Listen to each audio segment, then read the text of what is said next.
పవన్ కళ్యాణ్ గారి గురించి ఈరోజు మనందరం కూడా అంటే ఒక్కొక్క సందర్భంలో తమ్ముడు అడిగాడు కాబట్టి నేను చెప్తానండి.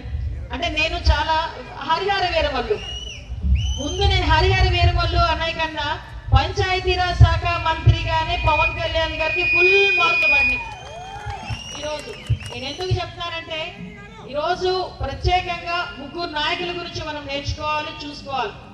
నేను చాలా సందర్భాల్లో అన్నాను, చాలా మంది బయటకు వచ్చి ఏమంటారంటే మేము ఎంత అన్యాయం అయిపోయాము, ఇంత అవమానపడ్డాం, వాళ్ళ నా మీద కేసు పెట్టాడు, నువ్వు నాకు కేసు పెడతావా పెట్టవా, ఆడు నన్ను జైలుకి పంపించాడు, నన్ను జైలుకి పంపిస్తావా పంపించవా, ఎందుకు ఇలా ఊరుకుంటున్నారని పోలీసుల మీద మా మీద పడతాను.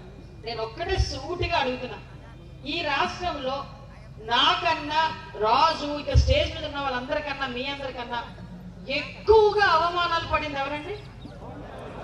ఇంకా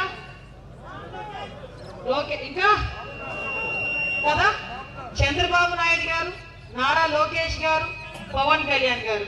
వీళ్ళు ముగ్గురు అవమానాలు పడ్డ దానికన్నా మనం ఎక్కువ పడ్డామా?